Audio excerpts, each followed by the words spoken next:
record I've got. What's that?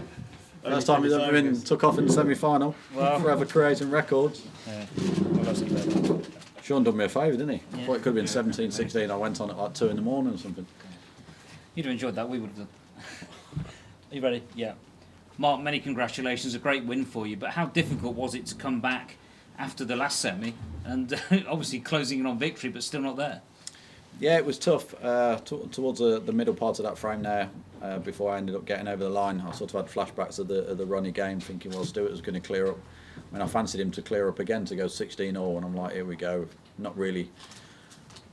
Even if I'd have lost, I felt like I've not really twitched one or missed a ball. You know, I've just ran out of position and played safe, and he's made 2 great clearances. If that was the case, to go 16-all, but luckily for me, he didn't get on the black.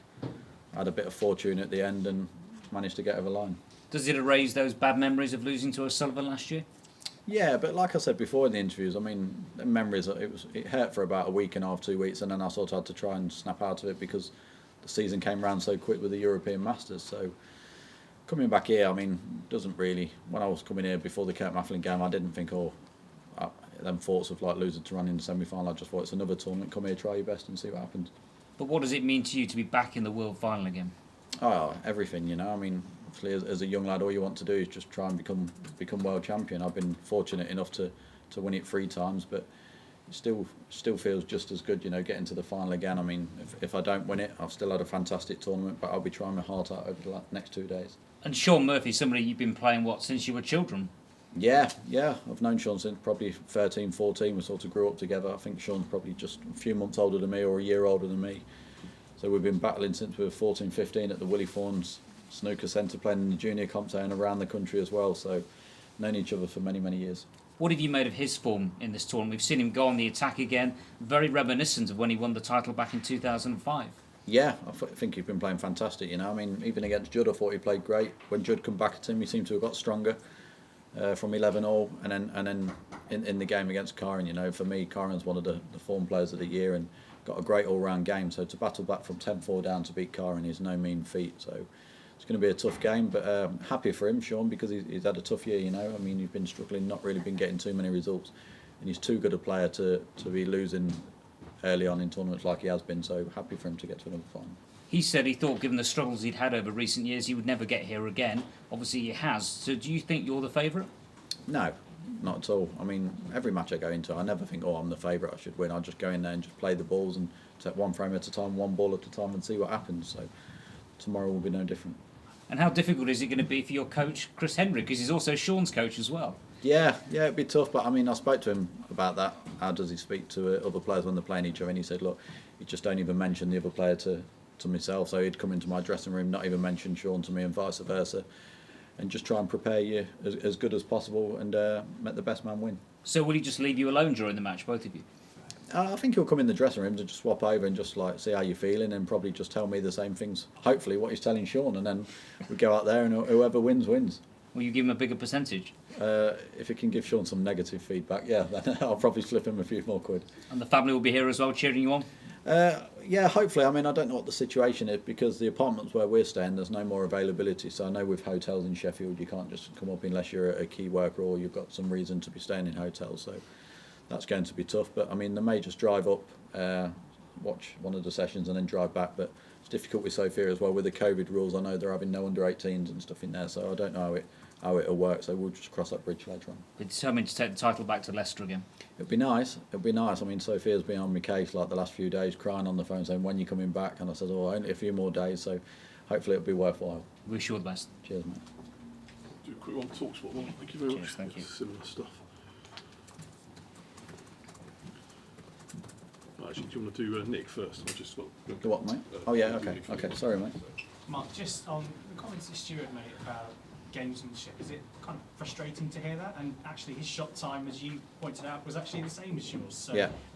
The left field claim from him, perhaps. Yeah, I mean, I've never ever tried to like do any kind of stuff like gamesmanship ever in my life in any match. You know, I just go out there and try my hardest, and that's all I do.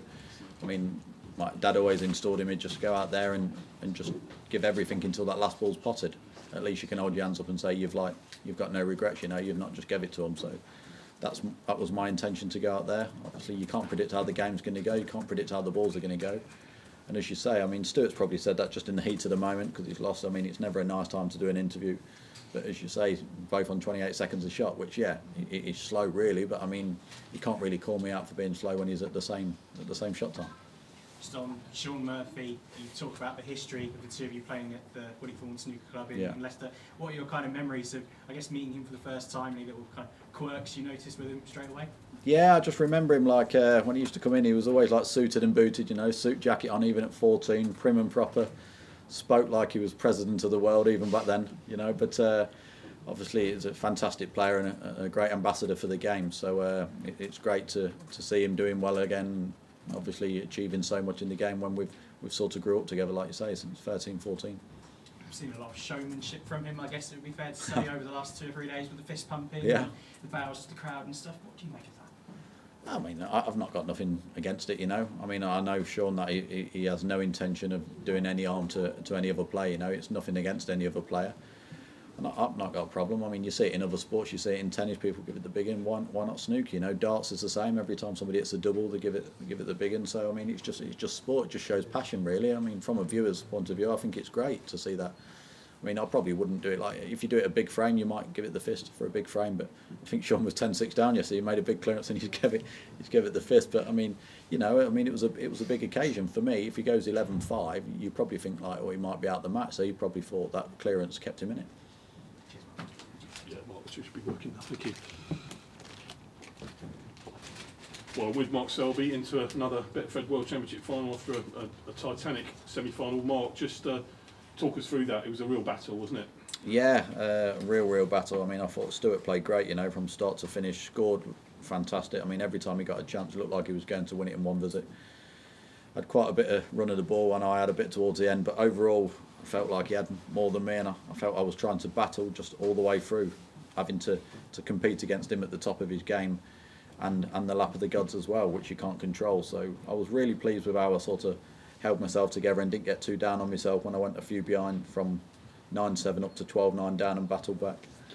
It was a huge disappointment last year when you just missed out to Ronnie O'Sullivan at the semi-final stage, and I think you said that maybe the one or two thoughts of that came back at 16-15 when Stuart looked like he might be coming back at you again. Yeah, I mean, he's made an unbelievable clearance at 16-14 when I felt if I go into the pack and land on a red off the green, I felt so calm that I was just going to win it in that visit. Played a half-decent safety. I know I've left him the red, but I mean, when you think under the circumstances, 16-14 down, he's not had a shot for 2 frames.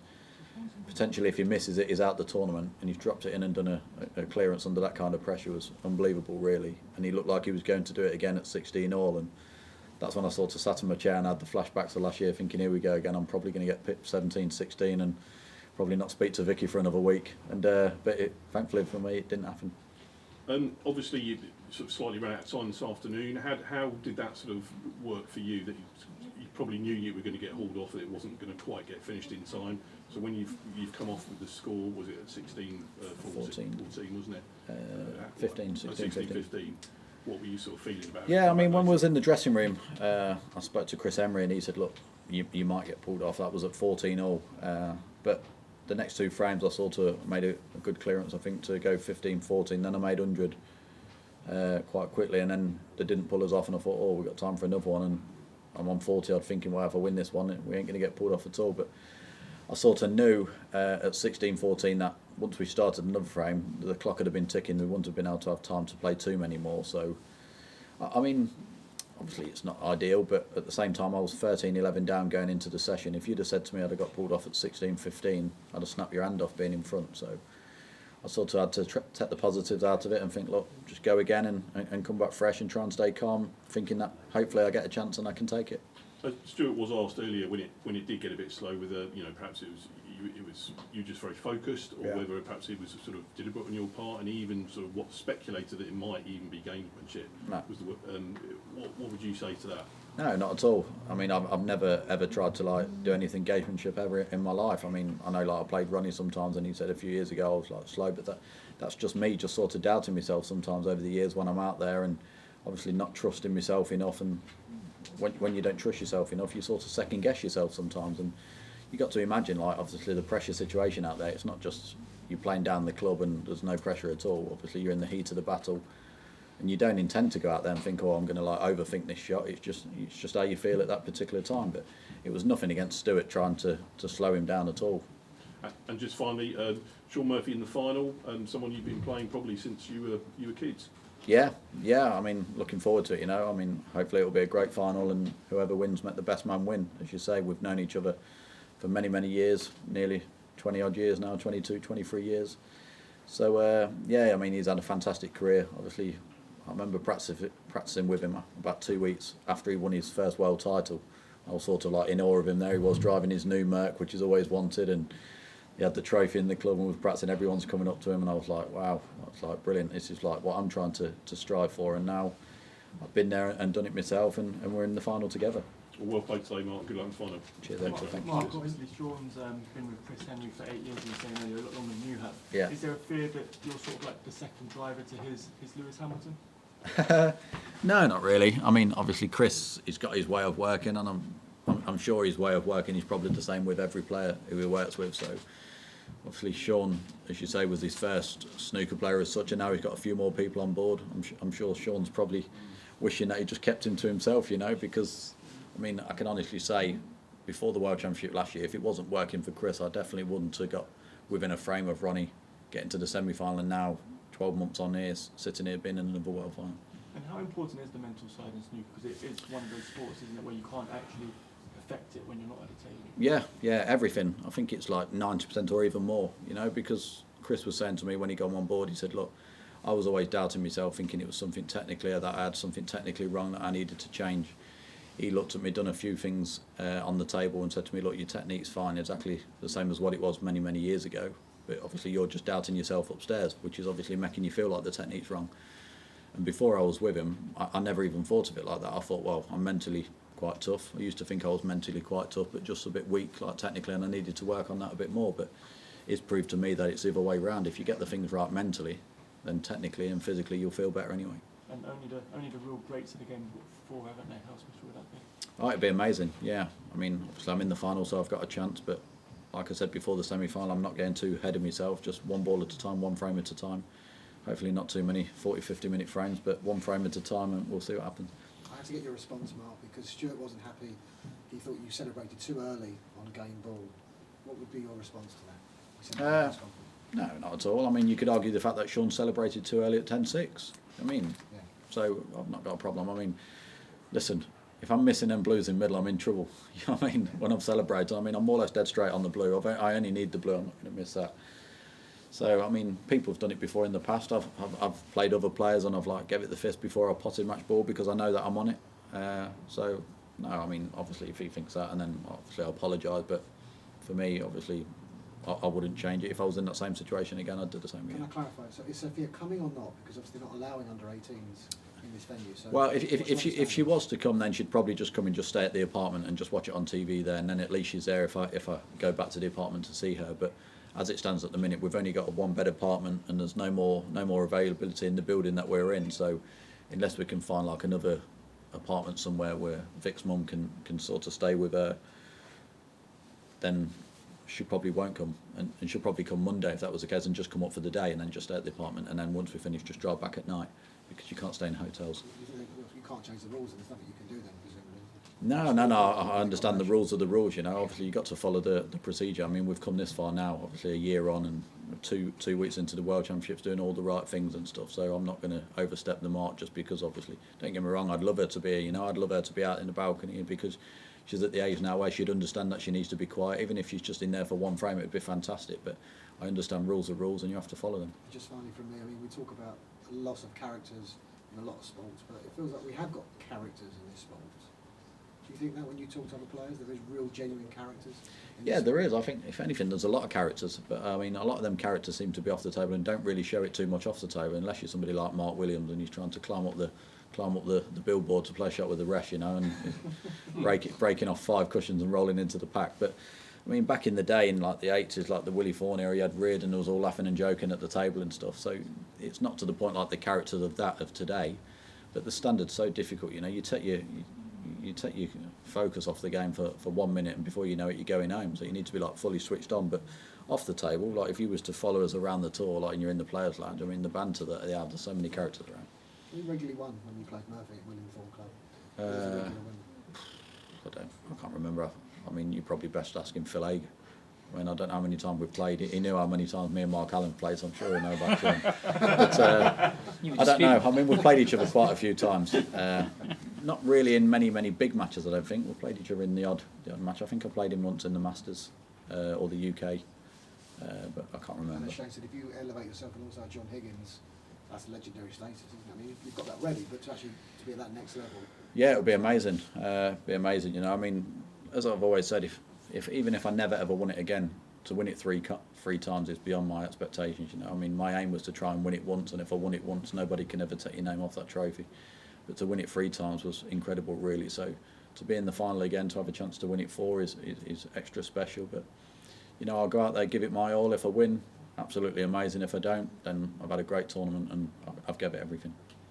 Just a quick one from me. When Sean was sitting there earlier after winning his semi-final, he was sort of talking about what it means, the final, and he was saying obviously it's for you personally, it's a world title, it's a trophy, it's a 500 grand in the bank. Yeah. But also it's the showpiece, it's the one that everybody watches. Yeah. And he felt that there was a duty on to both the players in the final. We didn't know who it was at that stage anyway, but to try and entertain as well. Yeah. Is it all about the winning, or can you see what he's saying there about the showpiece? Yeah, but I mean, if you go out there and you're obviously going out there to play well, obviously you want to go out there and play well. And if you go out there and play well, then more times than not, obviously it's going to be entertaining anyway. If you're out there and you're missing ball after ball, then it's not really a great watch. But for me, I mean, obviously I'll just go out there to win. You know, that's all. I'll do whatever it takes to win. Obviously, if I'm not playing well, then obviously I'll keep trying harder and harder. I don't go out there to intend to try and mess the game up. You know, I just play the frame for how they are. If the frames go scrappy, I'm willing to be out there for hours to scrap it out to try and win the frame. And if it goes open, and I'm trying my hardest to try and win it in one visit. But for me, I mean, what's the point of going out there entertaining if you're going to keep losing? I mean, it doesn't make sense to me. If you're like thinking, oh, all I want to do is just go out there and entertain the crowd. But then you look at your CV and you say, oh, has he won anything? No. Oh, but he was great to watch. Well, I mean, nothing to me. You mean I'd rather like look at it and think, oh, he was boring to watch. But look at that, he's won like 50 tournaments. Like you were saying one of the Zoo Masters, weren't you? That sort of if a player likes a really open game, then why would you necessarily hand that to him on a plate? Yeah, and also obviously, like if people think, oh, like Mark's in the final, I don't mind watching, and then just don't come and watch it. Simple, you know what I mean? Flick something else and watch Curry. You know what I mean? It doesn't make no difference to me. Obviously, like if they want to watch Sean, then yes, fine, I get it. But I mean, I'm not just going to go out there to please everybody else. You know, I'm out there to do it for myself, and obviously it's my career at the end of the day, and I'm out there trying my hardest. Betfred, proud sponsor of the World Snooker Championship.